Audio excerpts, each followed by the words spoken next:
L'idée de la création de ce master, c'est pour former des étudiants en infectiologie, vers les biomédicaments et les biotechnologies, qui sont des domaines de pointe en fait en santé publique actuellement. Donc par rapport, et je suis obligée de revenir sur la notion de mention, la question qui était importante, c'était est-ce que nos étudiants vont pouvoir se retrouver avec des mots-clés, et donc ces mots-clés, biomédicaments, bioproduction, infectiologie, protection de l'innovation scientifique.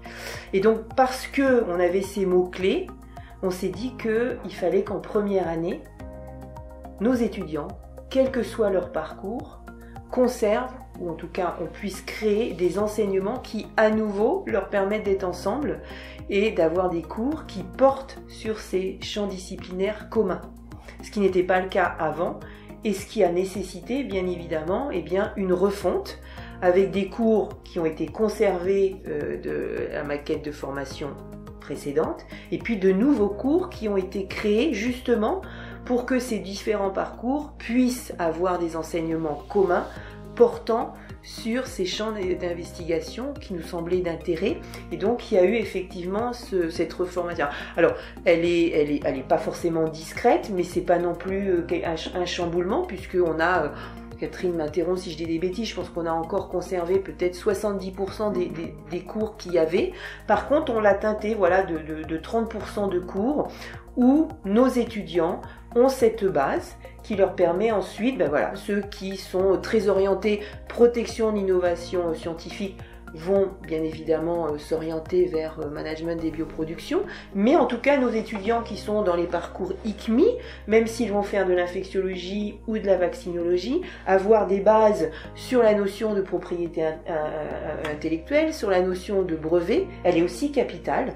Et donc voilà, il fallait que tous nos étudiants, on leur teinte leur formation pour que, même si après ils aient une orientation différente, ils aient une base commune qui nous semble essentielle pour faire un chercheur ou pour faire un ingénieur dans un cabinet d'expertise, etc.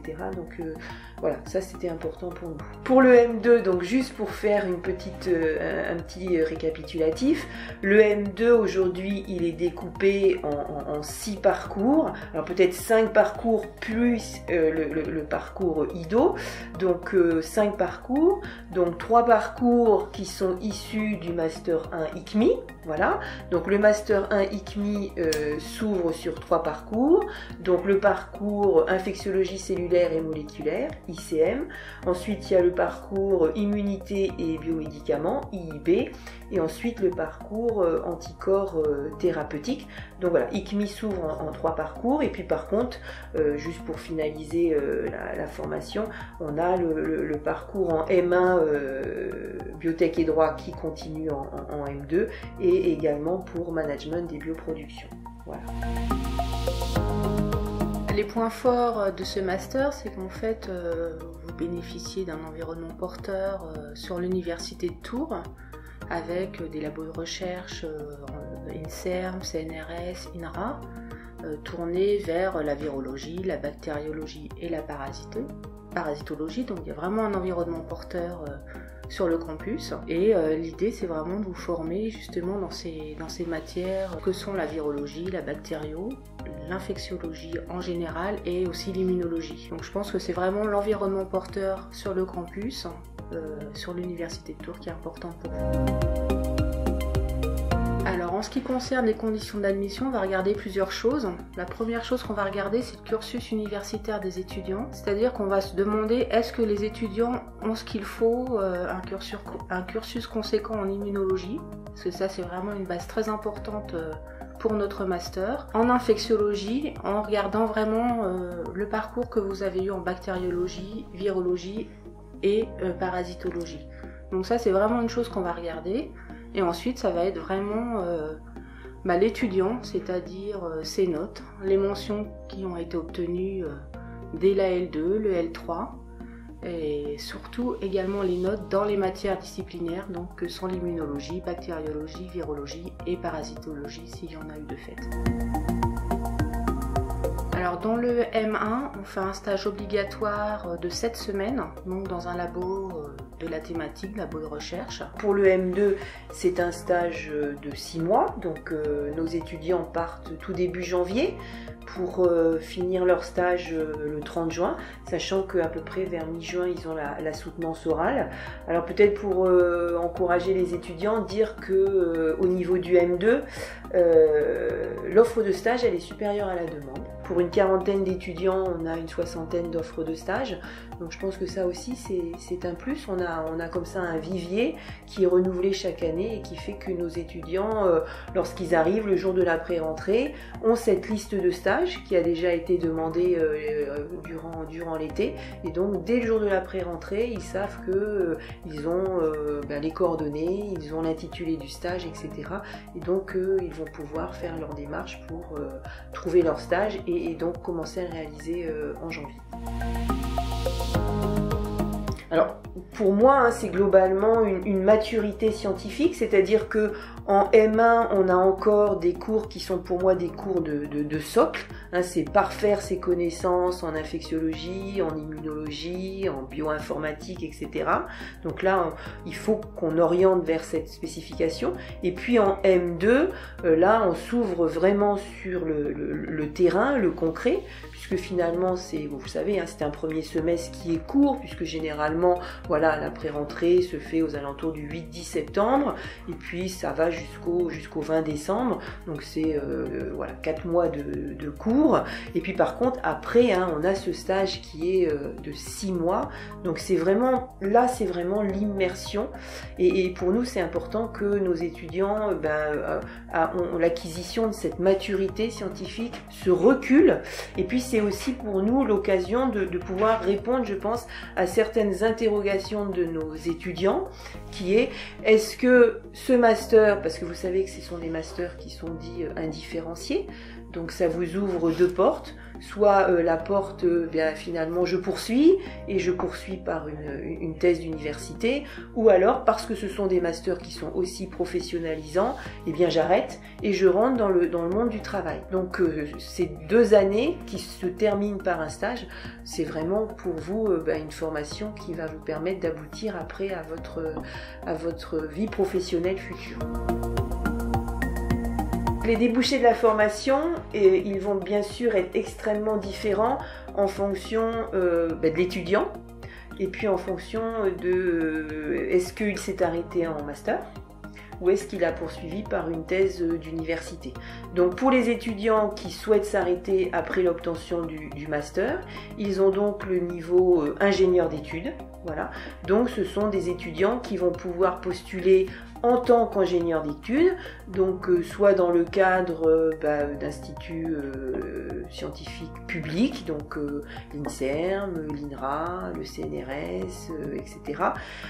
Et puis ensuite, s'il y a une poursuite dans le cadre de la thèse d'université, donc là on a des étudiants qui vont sortir avec un niveau qui est considéré comme ingénieur de recherche. Donc ça à nouveau, on va pouvoir postuler en tant qu'ingénieur de recherche dans des instituts publics, voire, et j'ai oublié tout à l'heure, mais c'est la même chose pour des instituts privés, bien évidemment. Ou alors ensuite, vous avez des postes tels que chercheurs dans ces grands organismes, enseignants-chercheurs dans les universités. Donc on a quelque chose qui est très large, on a un éventail qui est relativement important. Aujourd'hui, les résultats qu'on a, 6 mois après l'obtention du master, c'est plus de 95% d'insertion professionnelle qui est pour nous finalement le paramètre le plus important. C'est ce qu'on veut, c'est donner une formation solide avec nos étudiants qui a du sens et leur permettre ensuite de trouver un métier dans lequel ils se réalisent. Donc en ce qui concerne l'accès aux thèses, donc bien évidemment déjà, et je me répète, c'est en fonction de l'envie de l'étudiant. Je pense qu'on aimerait avec Catherine peut-être faire justement une petite aparté pour certains étudiants où on entend des fois des discours en disant moi je vais finir après le M2, je veux aller dans le monde du travail, parce que éventuellement les études j'ai suffisamment donné et je veux pas repartir pour 3 mois d'études. Et donc ça c'est un discours sur lequel on essaye un petit peu de revenir, parce que c'est vraiment pour nous important de dire à ces étudiants que ces 3 années de thèse, c'est 3 années de... voilà, c'est un vrai métier, hein, la thèse. Alors effectivement, il y a une production à faire sont des articles scientifiques, qui est une thèse ensuite à faire, mais on a une vraie immersion dans le monde du travail. Après, en ce qui concerne donc l'obtention éventuellement d'un sujet de thèse et d'un financement, elle est couverte par différentes procédures. Donc ça peut être via l'école doctorale. Donc ce qui se passe, c'est que on informe nos étudiants des thèses qui sont financées. Voilà, donc tous les étudiants ont ce recul-là. Voilà. Et ce qui se passe au niveau donc de cette école doctorale, c'est que à peu près en mai, 3 étudiants vont se positionner sur tel ou tel sujet. Ils vont avoir un oral, et le meilleur étudiant, ou en tout cas celui qui semble matcher le plus avec le projet, sera retenu. Donc il y a cette voie-là. Après il y a d'autres voies, c'est-à-dire que certains laboratoires, dans le cadre de réponse à des appels à projets, obtiennent des financements pour des thèses. Donc là, à nouveau, ça peut être un moyen d'avoir un étudiant en thèse. D'autres systèmes qui s'appellent les contrats CIFRE, donc là qui sont en lien avec des sociétés, donc qui permettent aux étudiants d'appréhender ces thèses. Après, pour répondre à votre question, qu'est-ce qu'il en est des notes, je pense que, alors je me trompe peut-être, mais par rapport au retour que j'ai eu, les notes obtenues en M1 et au premier semestre de M2 sont effectivement importantes, voilà. Mais ce qui est également très important dans la balance, c'est ce semestre de stage. Voilà. Où là, quand les étudiants vont aller postuler, on va avoir éventuellement des lettres de recommandation, des retours qui vont nous dire pendant 6 mois, on a senti un étudiant extrêmement impliqué, extrêmement moteur, avec des idées, etc. Et donc oui, les notes sont importantes, mais le comportement en stage l'est tout autant.